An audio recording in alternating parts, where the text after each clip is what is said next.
هاوشێوەی زۆرێک لە وڵاتانی دیکەی جیهان پەرلەمانی کوردستان حکوومەتی هەرێمی ناچار کردووە کار بکات بۆ دابینکردنی یەکەی نیشتەجێبوون بۆ هاوڵاتیانی خاوەنداهاتی سنووردار، بەڵام ئاماری ئەو کەسانەی دەبنە کرێنشین ڕۆژ بە ڕۆژ لە بەرزبوونەوەدایە. ڕێژەی کرێنشینان لە هەرێمی کوردستان وای کردووە کۆمەڵەیەکی تایبەت دروست بکرێت بە ناوی کۆمەڵەی داکۆکیکردن لە مافی کرێنشینان و لە ئێستاشدا کۆنگرەی دووهەمی بەستووە. وتەبێژی کۆمەڵەکەش دەڵێت 3620 یەکەی نیشتەجێبوون بۆ کرێنشینان لە سلێمانی دروست کراوە کە 564 یەکەی دابەش کراوە.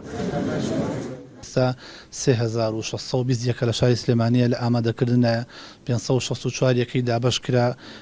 پێم وایە لەم هەفتە و دوو هەفتە ئەتر ئەچنە ناوی و نزیکەی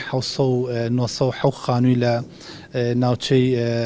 زرگۆز لە ئامادەباشیە لە مانگی 6 ئاونج دابەشەگرێت بەسەر ئەو کەسانی کە خاڵی 12 کەنزێکی 46 کەس ماوە خاڵی دوانزانێ و لەگەڵ خاڵی 11 فەرمانبەران و خاڵی 11 وڵاتیان تا ڕادێکیش خاڵی 2 فەرمانبەران ژەگرێتەوە.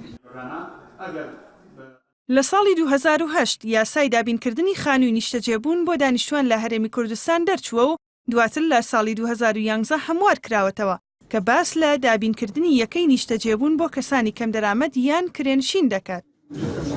پەرلەمان لەم ڕۆوە لە ڕووی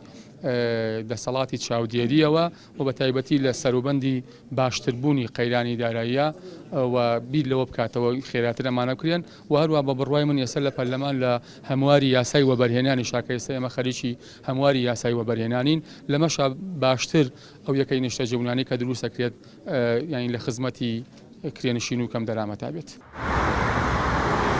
هاتنی ئاوارەکان بۆ هەرێمی کوردستان و نیشتەجێبوونیان کاریگەری لەسەر بەرزبوونەوەی نرخی کرێخان و هەبووە. بەرپرسی کۆمەڵەی داکۆکیکردن لە مافی کرێنشینان لقی هەولێر دەڵێت پێویستە بە یاسایەک نرخی کرێخان و لە هەرێمی کوردستاندا ڕێک بخرێت.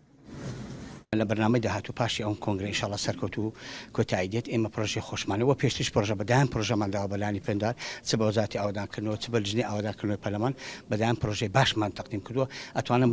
بۆ زانیاریتان ئەو پرۆژەی سندوق نیشتەجێبوون ئەتوان بڵێم 180 بیرۆکەی کۆمەڵەی داکۆچی لە مافی کرێنشین بوو کە ئەم پرۆژەیە کە پێی ئەڵێن سندوق نیشتەجێبوون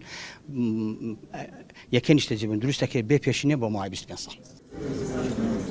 کۆمەڵی داکۆکیکردن لە مافی کرێنشینان زیاتر لە 72,000 ئەندامی هەیە و کار دەکات بۆ بەدیهێنانی مافەکانی کرێنشینان و کەم دەرامەتەکان بە دابینکردنی شوێنی نیشتەجێبوون و لە ساڵی 2007 یەکەم کۆنگرەی خۆی بەستووە و ئەم ساڵیش دووهەمین کۆنگرەی خۆی بەست. ژاڵە محەممەد، NRT سلێمانی.